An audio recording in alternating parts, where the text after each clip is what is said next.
A duk lokacin da kaga wasu suna making kuɗi a crypto space, sai wannan tambayan ya zo mind ɗinka. How did they do it? Akwai abun da suke da ni bana yi ne? Ko dai akwai wani strategy da wa'innan mutanen ba sa faɗa mana ne? Abin da wasu ba su sani ba shine there are so many opportunities to make life-changing money a wannan industry din. And that moment is now, when things are happening. People are turning small amounts of money into millions, trading meme coins, just by buying coins named after dogs, cats, dogs with hats, squirrels, or even frogs. Whether you are a complete beginner ko kuma deep into crypto, this video is for you. Sabida a wannan video din zamu yi magana akan menene meme coins, yanda zaka siya cryptos, yanda zaka transferring cryptos to self-custody wallet domin ka fara trading meme coin. Sannan the most important thing shine zaka san yanda zaka trading meme coins da kanka ba tare da ka jira wani ya ma recommending coins ko kuma tokens da zaka siya ba. Let's dive into it.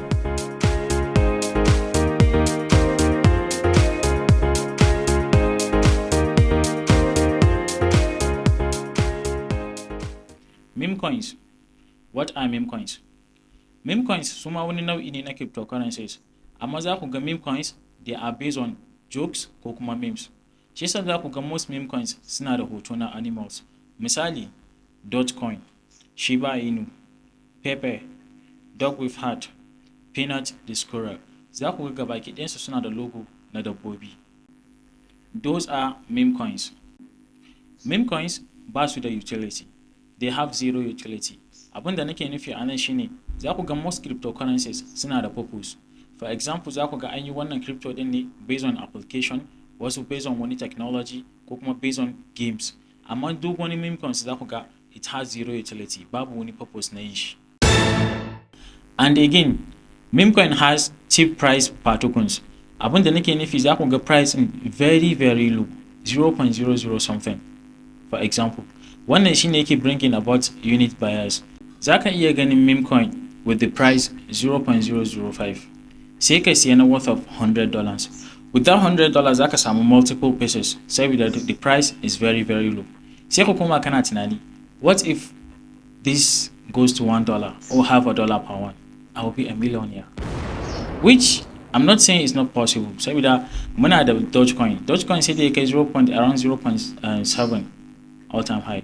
So it's something that's might be possible, but it's going to take a lot period of time.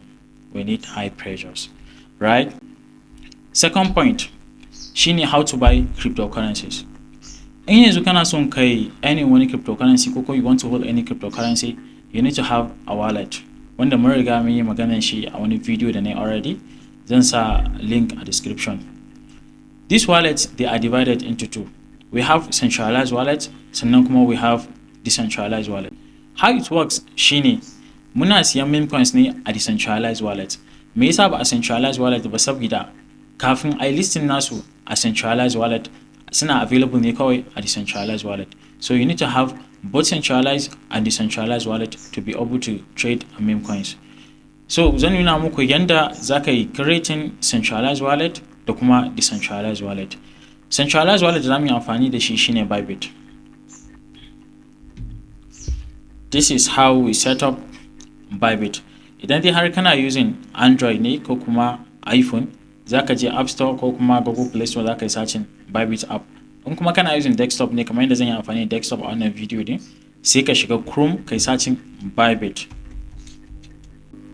Alright, wannan shine page din da zai baka idan dai har ka shiga Bybit login. But we don't have an account. Zamu fara sign up ne for those that don't have an account. You come here and click on sign up. So you have two options to be able to sign up for Bybit.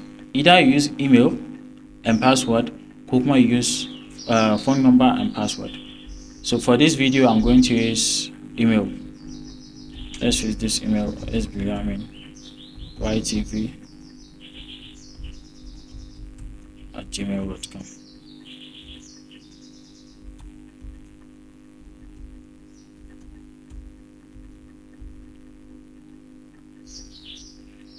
Alright, zaka zo kan wannan referral code. It's optional. Among one will be eligible for those that want to join my partnership. Idan ne har kai joining partnership ɗinmu, muna da link a Telegram wanda muke sharing free signals ga wanda suke son suna trading features. How it goes on Telegram shine SMT Academy free signals. In ka je kan Telegram ɗinka za ka yi searching SMT Academy free signals. Za ka gan shi zai buɗe maka haka sai ka yi clicking ka subscribing and you are good to go. So you come here and type SMT Academy like so. Sorry. SMT Academy. Za ku ga yayi green, that means ka saka referral code ɗin daidai. So you click on create account.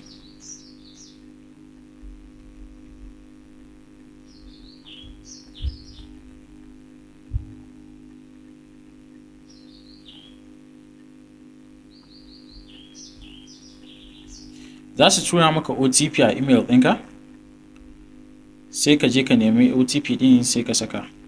Let me look for the OTP. Yeah, I've received it. It's 912961.